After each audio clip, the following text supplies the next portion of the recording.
Guys, this is परम ठक्कर और आज हम आ चुके हैं हमारी फिफ्थ बुक समरी लेके। अच्छा, बुक का नाम है the magic of thinking think by sir David squats. Okay, so actually इस बुक का मेन जो टॉपिक है वो है कि आप कितना, अभी जो सक्सेस है आपकी लाइफ है ना, वो आपकी थिंकिंग पर डिपेंड होती है कि आप कितना अच्छा सोचते हो, कितना बड़ा सोचते हो अपने लिए। तो इसी के साथ मैं आपको इस बुक का इंट्रोडक्शन दे देता हूँ और हम आगे कौन से पॉइंट हम डिस्कस करने वाले हैं वो आपको बता देता हूँ। तो इंट्रोडक्शन ये है कि मैं आपको एक सिंपल सी स्टोरी समझाता हूँ, इससे आपको आइडिया लग जाएगा कि एक कंपनी थी, उस कंपनी में एक रिप्रेजेंटेटिव था जिसका नाम है हैरी। तो उसकी जो एनुअल इनकम थी ना, वो थी $60,000 और उसके साथ ही बाकी सब जो रिप्रेजेंटेटिव काम करते हैं उन लोगों की सैलरी थी $12,000। तो आप दोनों में आइडिया लगा सकते हो कि जो हैरी की है वो 5 टाइम्स ज़्यादा है compare to other representative. Okay, so ये सब जो एक एग्जीक्यूटिव था कंपनी में जिसके अंडर ये सब रिप्रेजेंटेटिव काम करते हैं, तो उन एग्जीक्यूटिव ने चैलेंज दिया वो रिप्रेजेंटेटिव को जिनकी सैलरी है $12,000 और उनको बोला कि जो हैरी है उसकी सैलरी $60,000 क्यों है, क्योंकि वो काम भी आपके साथ करता था, उसका लेवल भी आपके जैसा था। ओके, वो सेम आवर्स में काम करता था आपके साथ ही। तो एग्जीक्यूटिव्स ने बहुत सारे क्वेश्चन किए वो $12,000 ग्रुप को। उन्होंने कहा कि हैरी आपसे क्या स्मार्टर है, तो नहीं। वो क्या ज़्यादा एजुकेटेड है, तो आंसर मिला नो। कि उसकी क्या ज़्यादा हेल्थ अच्छी है, तो फिर नो बोला। तब एग्जीक्यूटिव ने बोला कि the main difference between Harry and other representatives, कि वो हैरी है ना, वो अपने बारे में 5 टाइम्स ज़्यादा बड़ा सोचता है कंपेयर टू अदर रिप्रेजेंटेटिव। फिर लास्ट में एग्जीक्यूटिव एक बहुत अच्छा कोट बोलते हैं, वो बोलते हैं जो अपनी जो सक्सेस होती है ना, वो उससे डिपेंड नहीं होती कि आपका जो ब्रेन का साइज है वो कितना है, वो डिपेंड करती है कि आप क्या सोचते हो, कितना बड़ा सोचते हो अपनी लाइफ के बारे में, अपने बारे में, अपने फैमिली के बारे में। सो ये है। तो ये था इंट्रोडक्शन हो गया। तो अब हम बात करेंगे कि मैं आपको 4 पॉइंट समझाऊंगा। ये देखिए आपकी स्क्रीन पर आपको दिख रहे होंगे 4 पॉइंट। जो 4 पॉइंट का नाम है cure yourself with executive, the failure disease. Second है बिल्ड कॉन्फिडेंस, डिस्ट्रॉय फियर। जो थर्ड है manage your environment, go first class. And जो लास्ट है गेट द एक्सेल हैबिट। सो चलिए, तो ये था हमारा इंट्रोडक्शन पार्ट। और एक जनरल की बात कि अभी हम पार्ट 1 अपलोड कर रहे हैं। जो मैंने आपको 4 टॉपिक बताए उनमें से जो फर्स्ट 2 टॉपिक्स है वो मैं पार्ट 1 में इंक्लूड कर रहा हूँ, और जो दूसरा पार्ट 2 है वो नेक्स्ट संडे को आएगा। सो तब तक के लिए आप पार्ट 1 देखिए। और इसका रीज़न ये है कि इसमें 4 टॉपिक्स है और ये 4 टॉपिक्स में अगर मैं आपको सब एक्सप्लेन करूँगा ना, तो एक वीडियो में बहुत ज़्यादा लंबी वीडियो हो जाएगी। तो ऐसे तो अभी हम शुरू करते हैं हमारा फर्स्ट टॉपिक। सॉरी गाइस, अभी हम आ चुके हमारे फर्स्ट टॉपिक पे। तो फर्स्ट टॉपिक का नाम है cure yourself of executive the failure disease. तो आपने कहीं ना कहीं अपने लाइफ में एक्सक्यूज तो यूज़ किए होंगे, या फिर कोई काम को टालने के लिए आपने एक्सक्यूज किए होगा। ओके, सो आपने बहुत सारे एक्सक्यूज दिए होंगे। तो इसमें एक पॉइंट दिया गया है, जैसे जैसे आप ज़्यादा पेपर को स्टडी करेंगे तो आप एक पॉइंट फाइंड करोगे। ये पॉइंट ये फाइंड करोगे जो सक्सेसफुल होता है ना, इंडिविजुअल सक्सेसफुल लोग, वो है ना कम से कम एक्सक्यूज बनाते हैं। ओके, और कोई और बीमारी की तरह ये एक्सक्यूटिव जो बीमारी है ना, वो अब हम जल्द से जल्द क्योर नहीं करेंगे ना, तो हमारी लाइफ में बहुत प्रॉब्लम आ सकती है। क्योंकि हमें एक बार आदत लग गई एक्सक्यूज़ बनाने की, वो कोई भी एक्सक्यूज़ हो, तो फिर वो हैबिट हमारे माइंड में हो जाती है। फिर जब भी आप कोई काम करते हो ना, तो हमारा माइंड एक्सक्यूज़ के लिए भागता है पीछे। ओके, सो अभी हम इससे रिलेटेड 3 वर्स्ट एक्सक्यूज डिसीज़ की बात करेंगे। जो हम ये 3 एक्सक्यूज़ नॉर्मली आपने कहीं ना कहीं देखा भी होगा, और आपने कहीं ना कहीं भी आपने भी दिया होगा, मैंने भी दिया है। ओके, सो जो उसमें से फर्स्ट है वो है हेल्थ एक्सक्यूटिव्स, फिर सेकंड है वो है इंटेलिजेंस एक्सक्यूटिव्स, थर्ड है एज एक्सक्यूटिव्स। सो ओके, अभी हम बात करेंगे हमारे फर्स्ट हेल्थ एक्सक्यूटिव्स। ओके, तो आपने कहीं ना कहीं, आप जब भी आपको सिर्फ नॉर्मल सिर दर्द होगा और आप काम करने लगे, तो नॉर्मल सिर दर्द होगा, आपको नॉर्मल हेडेक होगा। वहाँ पे आप अरे यार मेरी तो हेल्थ खराब है, आज मैं काम नहीं करूँगा, आज कल करूँ। आपने ऐसा भी किया है, दूसरा पॉइंट ये है, जो बैड हेल्थ है ना, ये टर्म है ना, हम बहुत सारे 1000 डिफरेंट फॉर्म में यूज़ करते हैं, बहुत सारी जगह पे हम यूज़ करते हैं, इधर हमारे रिलेशनशिप में, करियर पे, हमारे काम पे, बहुत सारी जगह पे हम ये बैड हेल्थ का टैग लेके घूमते हैं एक्सक्यूज का, ठीक है। और क्योर की, कि आप हेल्थ एक्सक्यूज डिसीज से कैसे क्योर हो सकते हैं। तो फर्स्ट पॉइंट है कि refuse to talk about your health, कि अपनी हेल्थ के बारे में टॉक मत कीजिए। अब कहीं भी जाए, अगर आपको कोई भी नॉर्मल सा कोल्ड भी क्यों ना हो चुका, लेकिन उसके बारे में आप सोचिए मत, आप अपना काम करते जाइए, वरना आपको कॉमन कोल्ड होगा। और अब अगर आप वो सोचते रहोगे कॉमन कोल्ड के बारे में, तो कॉमन कोल्ड आपके आपके माइंड में फिट हो जाएगा, फिर आपको ज़्यादा बड़ा लगेगा। सो फर्स्ट पॉइंट है कि आप ज़्यादा हेल्थ के बारे में मत सोचिए। ओके, सो दूसरा पॉइंट है refuse to worry about your health, कि अपनी हेल्थ की चिंता मत करें।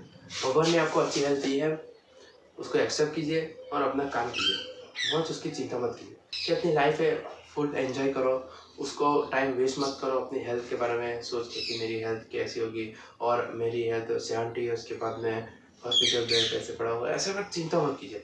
आप अपने लाइफ को एंजॉय कीजिए, अच्छा खाइए, अच्छा अपने माइंड को फूड दीजिए, ऐसे अपनी हेल्थ के बारे में बहुत चिंता मत कीजिए।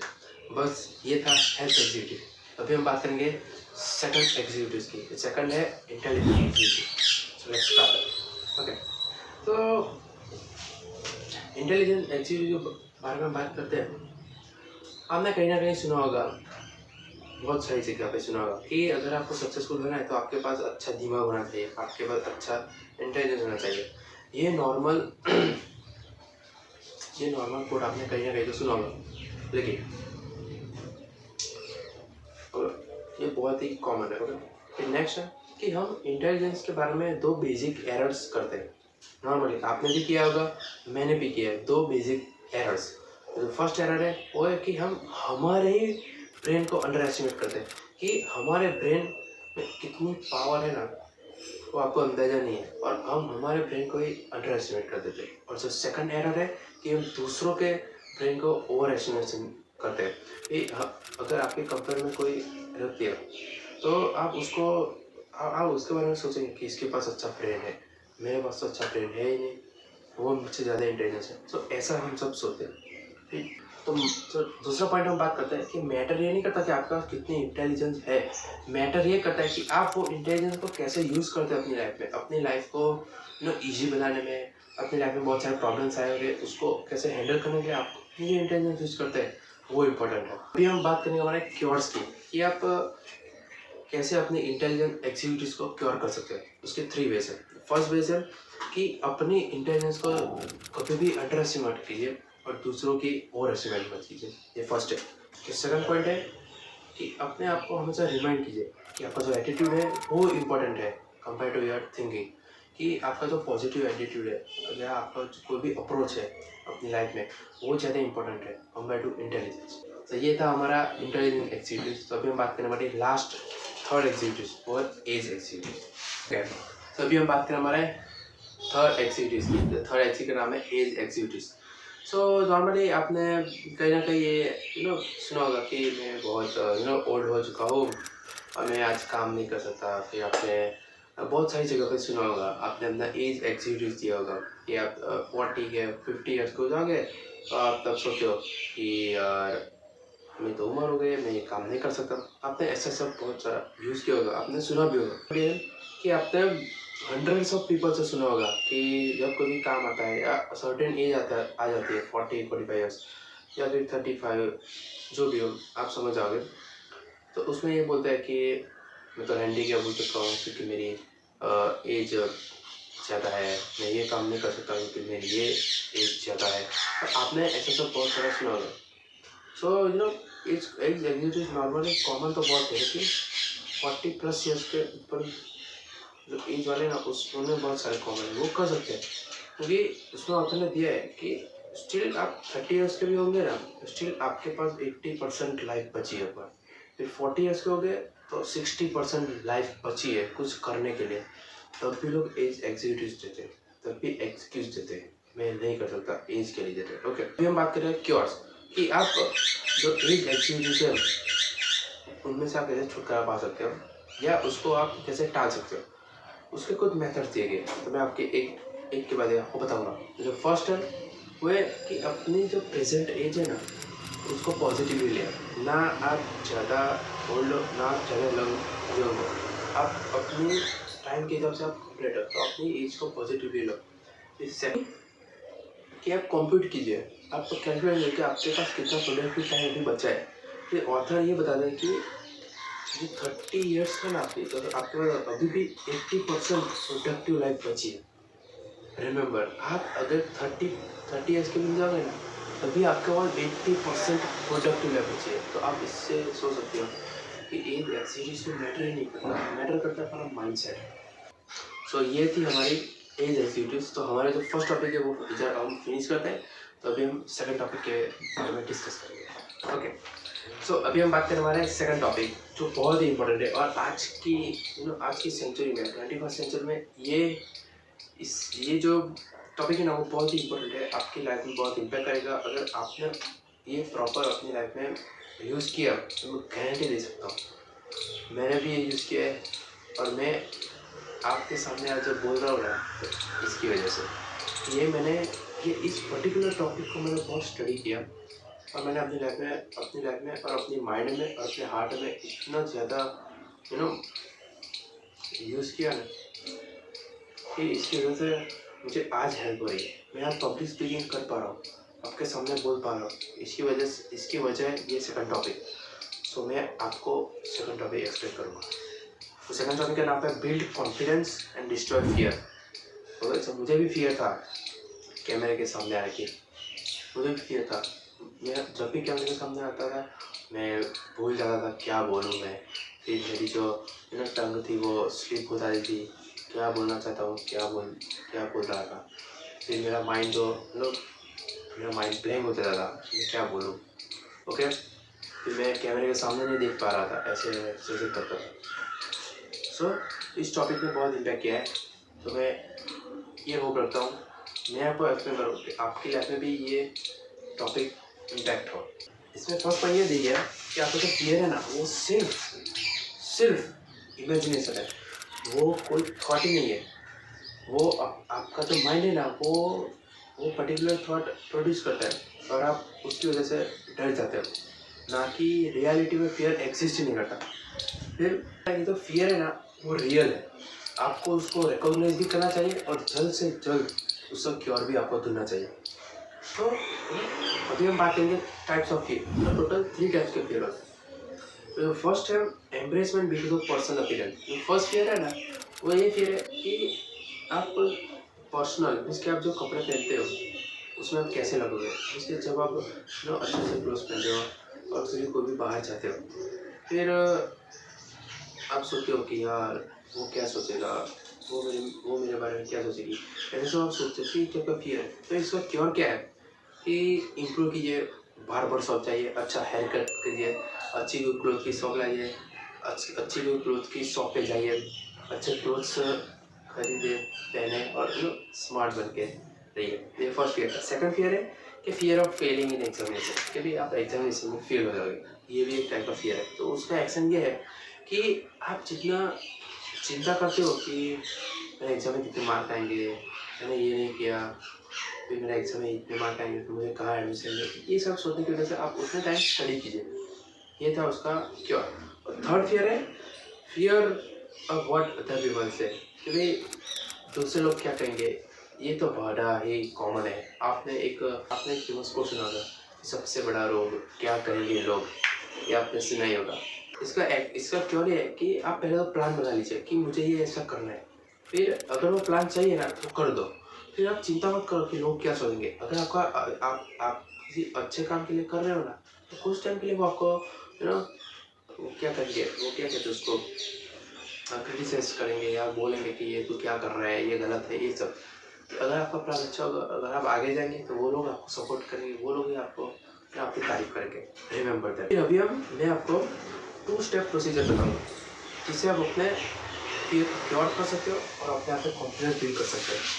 सो जो फर्स्ट है ना कि आइसोलेट योर फियर, कि आपको जो फियर है ना उसको पहले तो पिन डाउन करो। पिन डाउन क्या वो आपका जो फियर है ना उसको पहचानो कि आपको पर्टिकुलर किस चीज़ का फियर है, फिर उसको क्या करो डिटरमाइन करो और एग्जैक्ट उस वही आप करो, जिससे आपका जो फियर है कोई भी पर्टिकुलर चीज़ पे वो कम होता जाएगा और आपका जो कॉन्फिडेंस है ना वो नेक्स्ट लेवल। सेकंड स्टेप है आप एक्शन लीजिए। तो एक्शन लोगे तो आपको थोड़ा प्रॉब्लम आएगा, तभी आपको फियर रहेगा। लेकिन आप रेगुलरली कोई भी फियर एक्शन लोगे ना तो वो धीरे धीरे धीरे कम होता जाएगा और एक फेज आएगा जब आपको फियर होगा ही नहीं बोलने का, आपको फियर होगा ही नहीं। सो हम लास्ट पॉइंट आ चुके हैं इस टॉपिक के। लास्ट पॉइंट ये है कि मैं आपको कॉन्फिडेंस बिल्डिंग एक्सरसाइज बताऊंगा जिससे आप अपना कॉन्फिडेंस बिल्ड कर सकते। फर्स्ट है बी अ फ्रंट सीटर। कि आप कहीं भी जाइए, स्कूल में, कॉलेज में, या फिर कोई सेमिनार में आप जाए अटेंड करने के लिए, या फिर कोई मीटिंग है या फिर कोई प्रेजेंटेशन में आप जाए तो फ्रंट सीटर आप पहले ही बैठना। क्योंकि आप जो फ्रंट सीट पर बैठेंगे ना तो जो स्पीकर है उसका ध्यान आगे वाले पे होगा, तो वो आपसे क्वेश्चन भी करेगा, आप उसका आंसर दे पाओगे, तो इससे आपका थोड़ा सा फियर होगा, कॉन्फिडेंस बिल्ड होगा। The first. सेकंड है practice making eye contact. Means कि आप तो कहीं भी जाए आई कॉन्टैक्ट बनाए रखें, जिससे आपका जो कॉन्फिडेंस है वो सामने वाले को दिखा नहीं कि बहुत कॉन्फिडेंट बनता है। तो आप कभी भी जाए ऐसे आँख ऐसे नीचे करके बात ना कीजिए, या फिर ऐसे मेक आई कॉन्टैक्ट, आँख से आँख मिला के बात कीजिए। थर्ड है वॉक 25% फास्टर। अब जब भी चले ना नॉर्मल जो स्पीड है ना उससे आप ज़्यादा चलें। सो बहुत सारे साइकोलॉजिस्ट ने ये भी बताया कि आप जैसे अपना पोस्चर ऐसे सीधा करके आप जितना ज़्यादा चलेंगे ना तो आपका एटीट्यूड में चेंज आएगा, आपकी जो बॉडी से कॉन्फिडेंस वो भी बिल्ड होगा। सो पीछे करिए अपने शोल्डर्स, चेस्ट आगे कीजिए, अपना जो हेड है वो लिफ्ट करिए और 25% फास्ट चलिए, जिससे आपका कॉन्फिडेंस बहुत इम्प्रूव होगा। और लास्ट पॉइंट है स्माइल बिग। आप जो भी सिचुएशन में हो, किसी से भी मिले, घर में, रिलेटिव्स में, फ्रेंड्स से, अपने कलीग से, अपने जहाँ काम करते हो, हमेशा स्माइल कीजिए। और सबसे बेस्ट मैं आपको बताऊँ कि आप कहीं भी कोई अननोन जगह पर जाए और आप कोई भी स्ट्रेंजर को देखें ना तो आप स्माइल कीजिए। ये स्माइल करने से ऐसे पॉजिटिविटी आती है और सामने वाले को लगता है कि नहीं ये पॉजिटिव आदमी है, सो आपके साथ भी बात करेगा। सो स्माइल भी। सो इसी के साथ हमारा सेकंड टॉपिक फिनिश।